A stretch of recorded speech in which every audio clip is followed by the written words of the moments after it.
তো সারা দেশের মানুষকে তোমরা একটু জানাও যে হাই এবং হাঁচি তোলার কি কি আদব।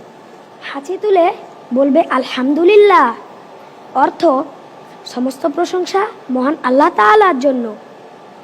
হাঁচি আসে আল্লাহর পক্ষ থেকে, আর হাই আসে শয়তানের পক্ষ হতে।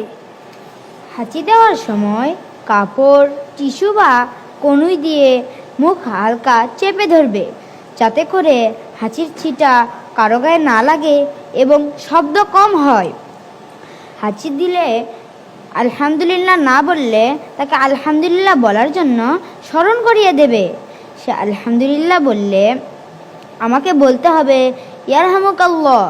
ইয়ারহামুকাল্লাহ এর অর্থ আল্লাহ তোমার উপর রহম করুক। তোমার আলহামদুলিল্লাহ এর জবাবে কেউ ইয়ারহামুকাল্লাহ বললে আমাকে বলতে হবে ইয়াহদিকুমুল্লাহু ওয়া ইউসলিহু বালাকুম। আল্লাহ তোমাদেরকে হেদায়েত দান করুন এবং তোমাদেরকে সংশোধন করুন। হাসি অর্থ সুস্থ মন ও সুস্থ শরীর, আর হাই অর্থ অসুস্থ ও অলস মন। হাই তোলার সময় মুখে হাত দিতে হয়। বেশি হা করে হাই তোলা ঠিক নয়। যথাসাধ্য চেষ্টা করবে হাই না তোলার। মাশাআল্লাহ, কি চমৎকার পারফরমেন্স, কি সুন্দর নসিহা, কি সুন্দর আদব কায়দা এবং শিষ্টাচার। কিরে, তোরা দেখছি আস্তে আস্তে মহাজ্ঞানী হয়ে যাচ্ছিস। হাঁচি কাশি দেবে, এতে আবার সমস্যা কোথায়? এটা বলো সেটা বলো, কি বলা দরকার না টেনে হাত দিয়ে মুছে পেছনে প্যান্টে ঘষে নিলেই তো হলো। বলি এ নিয়ে আবার এত গবেষণার কি আছে? যত সব বড় আলেম হয়ে গেছিস, তাই না?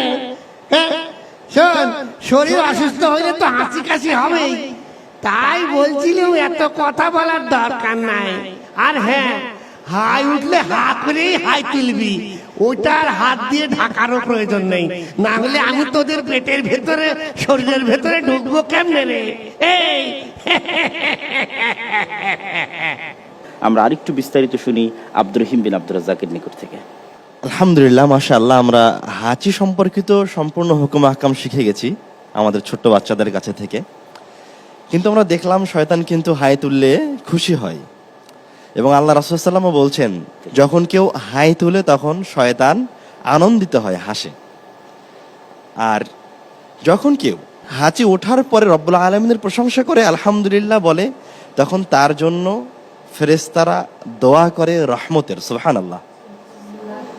আর আজকের বিজ্ঞান বলছে যে যখন কেউ হাঁচি তোলে তখন তার শরীর, মন, তার ভিতর থেকে রোগ ব্যাধি বের হয়ে যায়, সুবহানাল্লাহ। আর এই জন্যই দেখো, আল্লাহ রাসূলের যুগে কিন্তু আমরা জানতাম না যে কেন আল্লাহ রাসূল এই জায়গায় আমাদেরকে আলহামদুলিল্লাহ বলতে বললেন। কিন্তু এই বিজ্ঞানের যুগে কিন্তু আমরা জেনে ফেলেছি যে আল্লাহ রাসূল কেন আলহামদুলিল্লাহ বলতে বললেন। আলহামদুলিল্লাহ বলে আমরা রব্বুল আলামিনের প্রশংসা করলাম যে আমাদের ভেতর থেকে রোগ ব্যাধিগুলি বের হয়ে গেছে। এই জন্য আমরা সবসময় চেষ্টা করব এই বিধিবিধানগুলো, দোয়াগুলোকে পালন করার।